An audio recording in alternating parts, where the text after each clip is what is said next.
Hey everybody, I'm Axel, the Wondrous Writing Witch. Thank you for joining me today. I hope you're all having a wonderful week so far. Last week we talked about transformations, and this week I want to talk about my favorite monsters in general in fiction. I'm going to try and stick to more modern monsters, not mythological ones. Next week I will go over my favorite monsters of mythology, but for today we're going to try and stick to modern ones that have been crafted in the last century. As always, I would love to hear about your favorites in the comments below, and if you could do all the other things to please the algorithm gods, I would vastly appreciate it. Like, subscribe, ring that bell. Otherwise, on to today's list.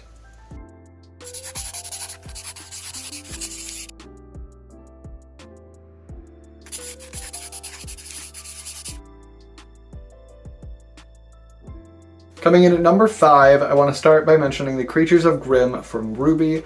Although they originally start out just as sort of your traditional cannon fodder creature race without a soul, so it's okay to just go and murder them, and then they evaporate right after, so that's, you know, good cleanup, I guess. But what comes out of them later on is really interesting, so I really appreciate that they are furtherly developed.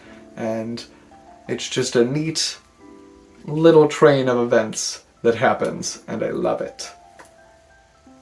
Coming in at number 4, and I was torn between last week's list and this week's list, but he has a few different transformations, and sometimes he doesn't transform at all. So, that would be Ganon, or Ganondorf from The Legend of Zelda. The entire series, he's usually a boar-type creature, especially when he is transformed into Ganon.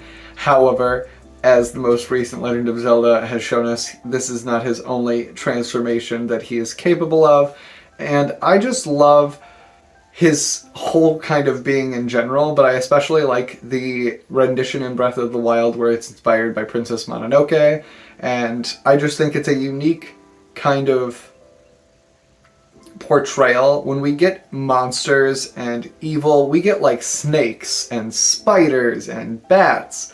The boar, though, I feel like we don't see as such an evil being, or an evil sorcerer's familiar or something like that. We don't think about that when we think of the connotation of like dark or creepy, but I really like that it was chosen as the creature to kind of spearhead the Triforce of Power.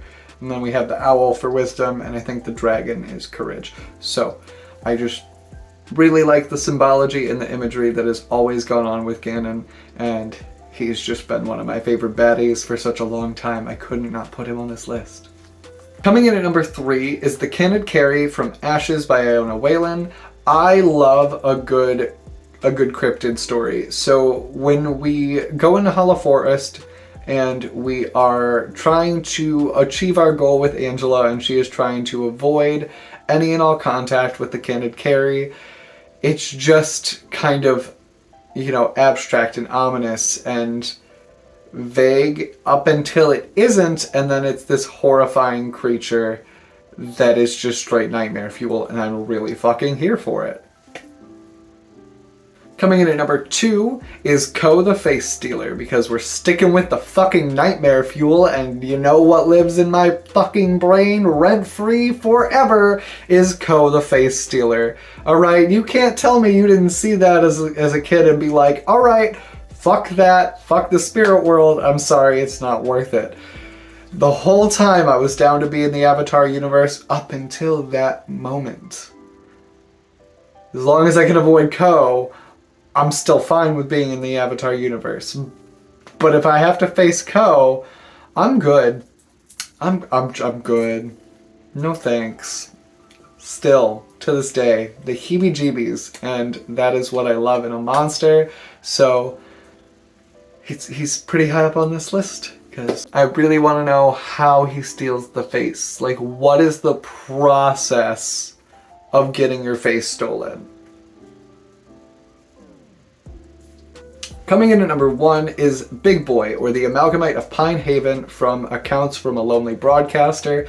I have loved this creepypasta series since it came out a couple years ago. They just released season 2 called Dead Air, and I am still a huge fan of the entire idea of the forest being alive, the fog, making these amalgamations of creatures, of dead animals and people. It's just, love it. I love how horrifyingly, like, realistic that feels to me. Like when I see fog now, I'm like, before I drive through it and you know, realize that it's not Pine Haven's fog.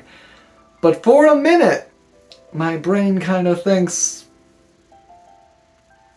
better keep an eye on this fog. All right, you never know what's gonna come out of it. So I'm just saying, careful of the fog.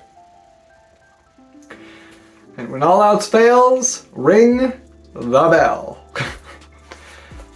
Anyway, that's all I got for you guys today. This was my list of monsters. These are my favorites. I would love to hear your guys' in the comments below. Until next week, spread all the love and joy you can. Bye.